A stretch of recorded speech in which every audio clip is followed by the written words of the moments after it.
Well, if you remember at the end of H2O, Michael Myers was dead.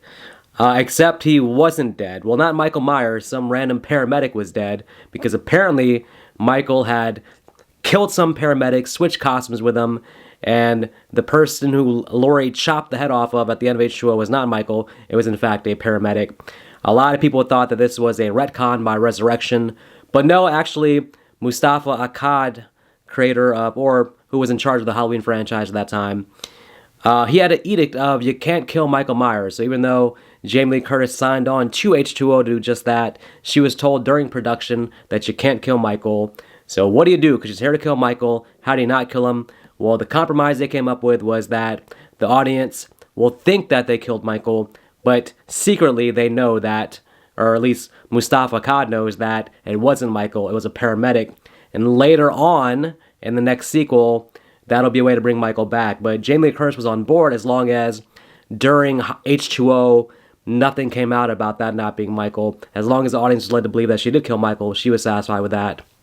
But because that was the ending, and she knew that that wasn't really Michael, she also did agree to come back for a cameo in Resurrection. Now, let's put that to the side for a moment. The ending of H2O is probably one of the best endings in the entire series. It is such finality to the Laurie Strode Michael Myers story. Her chopping off the head, cathartic after 20 years of being scared of her brother finding her. It's probably the best ending to the series, to be honest. I mean, you really probably should have packed it up after H2O, called it a day. You have a great slasher franchise, a perfect ending to the series, but H2O made a goopla. I don't think that's a word, but it made, if it is a word, it made a lot of money at the box office, so you had to come back with the sequel. So, what direction do they want to take? They know that Michael is actually alive. He's somewhere after not getting his head chopped off, maybe walking around. Maybe if we do some headcanon, maybe he spent some time as a paramedic. Maybe he actually did some good for the Haddonfield community or local community, wandered around the country like Kaden Kung Fu, got into adventures, saved people's lives. Probably not the Michael Myers we know. So Michael's floating the abyss somewhere between H2O and Resurrection. Mustafa Akkad polled the audience at the time, like, hey, what do you guys want to do with this series? Because somebody had given an idea of like maybe we should move on from Michael and do a Halloween 3 type non-Michael sequel. So Mustafa Akkad polled the fans, who overwhelmingly said, no, we want Michael back. So his mind was made up. So he took meetings with different writers, and one writer had the great idea to kind of mimic War of the Worlds and also kind of take advantage of reality shows being huge at the time. The whole hidden camera in the house, contestants there, all those shows were so huge at the time, Big Brother, Survivor. So what would happen if a killer came in that situation while they're filming something like that? And that was the basis for Resurrection, although the original title supposedly was going to be called MichaelMyers.com, which was vetoed then because they realized they didn't actually have the rights to the domain MichaelMyers.com. That'd have been an interesting name. I don't know if it would have fit with what the movie is, but would have been interesting. So they had their story in place for Halloween Resurrection, but there was still the unsolved part about Jamie Lee Curtis. Originally, she agreed to only come back for a 30-second cameo, but the writer of Halloween Resurrection told them flat out, hey, to give her a proper ending, we need more than 30 seconds. We need her for the full opening sequence. So they ponied up some cash, and Jamie Lee Curtis agreed to do 4 days of filming. And I'm kind of surprised, to be honest, because I feel like, especially nowadays, we saw the new trilogy, just seeing Jamie Lee Curtis in interviews, it did feel like she was very protective of the Laurie Strode character. And if she, back then though, I mean, if you think about her arc, Halloween 2, H2O, it's such a great survivor arc. I'm surprised she was down the idea of like, yes, all the events of H2O, the entire life of Laurie Strode, it ends with Michael just catching up to her and killing her. It's like she abandoned all protectiveness of the character and just said, yeah, I don't want to do any more of these Halloween movies. Go ahead and kill my character. It's just kind of lame. Like, I really like try to process that. That's like a new Scream movie comes out and they just kill, like Ghostface kills Sidney Prescott as the opening kill. Like, you really can't picture it. So it's kind of puzzling in hindsight to think about. But this opening sequence, so Jamie Lee Curtis is in the hospital. She's being treated for some kind of psychotic thing. Is she psychotic or is she just playing mind games, just trying to lure Michael? I don't know. Again, one of the issues is that it took so long to get to Resurrection. It ended up coming out 4 years after H2O, so 98, 2002. So we're left to wonder, if you're Michael and the events of H2O just happened, like, wouldn't you immediately want to take revenge on Laurie Strode? Wouldn't you, like, just dedicate the immediate time to come find her? But for some reason, he randomly finds her here 3 or 4 years later. And also 3 or 4 years later, she's, like, so anticipating him that she already has, like, traps set up for him. So I don't know. The funny thing is, the Laurie at the beginning of Resurrection is sort of what she's going to become in the new Halloween trilogy, the David Gordon Green trilogy. There's hints of her character, what she is there here in Halloween Resurrection, although we only get to see her for about 10 minutes here, so we're not going to really elaborate much on her character. But okay, so Michael shows up, kills some innocent bystander, no-name characters, and now he finds Laurie's room, finds the bed, but Laurie's not there. Laurie has duped Michael. We get a chase scene, and Michael's going to chase her onto the roof. We get a couple of shots of Michael having the most ridiculous hair possible. Michael, with 3 years, you've been off, you're making some paramedic money. You see a hairstylist, buy some gel, some mousse, something, man. Do something with that hair because his hair is all over the place. Now, the look of Michael in this movie, I think I've talked about it. I actually like Michael's look here better than how he looked in H2O. I like the mask better. I do like the performance. I think that Michael feels a little bit more like Michael here than he did in H2O. Rick Rosenthal is back directing. Now, he directed Halloween 2, which, as you may know from some other videos or just knowing about the Halloween lore, John Carpenter was not a fan of the job that Rick Rosenthal did with Halloween 2. In fact, sort of trashed him in an interview a couple years later. And I thought Rick Rosenthal did a pretty damn good job with Halloween 2. So, but it is kind of strange that, basically over 20 years later, he's back doing Halloween Resurrection. It seems kind of random. But I think he does a relatively good job here. He knows the character Michael. Okay, but opening sequence. Was it the best way for Laurie Strode to go out? Well, no, because I understand that at this very end here of this opening sequence, she can't really kill Michael because she's feeling some guilt from killing the innocent paramedic. But you can't tell me Laurie Strode, with all her cunningness, all her survival instincts, you can't tell me that she thought it was a good idea to reach out to Michael Myers' mask, where he clearly could grab her and throw her off the roof, kill her, whatever. But it just seemed like it was selling Laurie's intelligence very short there. Now, Laurie Strode in this opening sequence, she was adamant to the filming crew and like that, like, hey, I want to die in this scene, because up until like filming her death scene, apparently everybody's trying to convince her, like, hey, we don't have to show your body, like, you can fall into a mysterious abyss, but, we can leave it open for interpretation. But Laurie was adamant, no, I want to be dead. Although, the way they filmed it, it still seemed they left the hint open of like, hey, maybe she can come back. Certainly, a much better ending of this movie would have been Laurie Strode showing up to save the day, but we'll get to that later. This opening sequence, it's fun. It's an unworthy death scene for, probably the second main character in the series behind Dr. Loomis. Unsatisfactory, but still, it's going to be the highlight of the movie. So the problem is that there's so much tied to Laurie Strode and Michael Myers that for that to end in the first 10 minutes, it's kind of like the movie emotionally has nowhere to go but down after this. There's nothing else in this movie that's going to have the emotional weight of this opening sequence. It's kind of like, I'm trying to think of like a comparison, but I almost want to say like Dream Warriors, where they kill off, or Dream Master, where they kill off the Dream Warriors in the first 15 minutes. But I love Dream Master, and I thought they did a good job with the new characters after that, but maybe Friday the 13th Part 2, when they killed off Alice in the first 10 minutes, but again, we get on board with the new characters pretty quickly. I think if you're going to do this, if you're going to kill a main character in the opening 10 minutes, a previous survivor, you can do it, but the rest of the movie has to have amazing new characters, and you have to build the emotional weight back up to where the movie doesn't just have like a great opening and then a clear drop-off. This movie doesn't do that. We don't get the characters that sufficiently let us move on from this opening sequence. Really, when you come out the theater, you're really the only takeaway you have from this movie is that opening sequence with Jamie Lee Curtis. You never want a movie to peak in the first 10 minutes, although it happened in Scream too with that opening sequence with Drew Barrymore, but the rest of the movie is still fantastic enough for us to allow that. So you can peak at the beginning, but the rest of the movie's got to be at least somewhere near that level.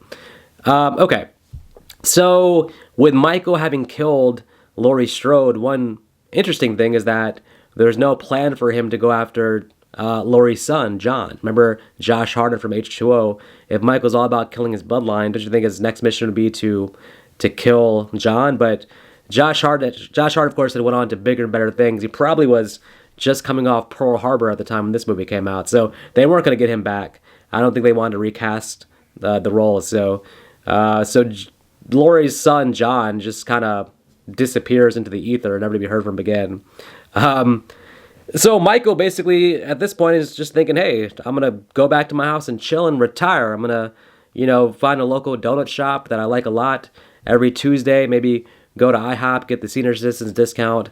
It's time to retire. Michael spent years trying to kill family members. Now he can just put his foot up on the sofa, relax, watch some soap operas. Do your thing, Michael. He heads back to his house, though, but unfortunately, at this exact moment, Busta Rhymes, playing Freddie Harris, who runs the company Dangertainment, has decided that no, there will be no peace for Michael. No sitting around the couch with popcorn watching soap operas, because they're filming a stupid reality show in the Michael Myers house that's going to, I guess, document the findings of Michael Myers' childhood, all things planted by Freddie, Busta Rhymes, to, of course, add some intrigue there. Okay, the new characters. Let's see, we have Jen, we have Rudy, our main girl now is Sarah, we have Freddie Harris, we have Bill. I don't want to say this is the worst group of characters in the entire series, but it's in the bottom three. I mean, these people are just annoying. I mean, that character Jen, people always talk about Tina being like some kind of annoying character. On recent watches of Halloween 5, I actually came to like Tina, but I don't know if I'll ever quite like Jen. When she gets decapitated, not only do I laugh, but I don't feel a shred of sympathy for what's supposed to be one of the main characters. You have Bill, who quickly learns that, messing with your American Pie friends is not the same thing as messing with Michael Myers. There'll be consequences, repercussions when you mess with Michael. Now, let's talk about the most controversial thing about the new characters, which is Freddie Harris, played by Busta Rhymes. Everybody loved LL Cool J in Halloween H2O, so I guess the idea was to also have a rap star here in this one. And you know what? I think opinions have changed dramatically on this whole thing, because I think that initially when the movie came out, people were saying like, hey, Busta Rhymes ruins this movie. The character Freddy brings the movie down. I think with rewatches, the entire tide has turned to people feeling like he's the best part about this movie. Like, if the whole movie's bad, at least this guy's going for it. He's being entertaining as possible. He has the funniest, the only hint of comedy in this movie. At least Freddy is going for it, is the most fun, entertaining character. I think the tides have turned into being like, hey, if everything here is a piece of shit, at least this is the most entertaining part of that piece of shit. So I'm not mad at Busta Rhymes. I'm mad at the writing, but we'll get to that in a little bit. So, okay, so they're doing their filming stuff.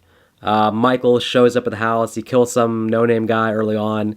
And then you get a middle of the part of the movie that's basically boring as hell. Not much happens. We're following bland characters as they find fake Michael props planted by Freddy. The characters get killed off one by one. And then finally shit goes down and they're made aware that Michael's in the house and he kills off a couple characters very quickly. I do want to give a special shout out to the one redeeming character in this movie, and that is Rudy, played by Sean Patrick Thomas. Also, an excellent actor from the movie Save the Last Dance. So, why do I like his character? Because with nobody else really shining as a character, no standout moments, Rudy stupidly but endearingly sacrifices himself for our main character, Sarah. He has a clear path to get the hell out of the house, but he gets Michael's attention in order to save his friend save his friend Sarah, who doesn't return the favor. She immediately goes upstairs, closes the door, leaving Rudy to die. Rudy, you are a great friend. Maybe not the smartest guy in the world, because also when Michael's chasing you, you go to a door that's locked when there was an open living room space you could have ran into, a clear path for you to keep running for Michael. So why do you go to the door?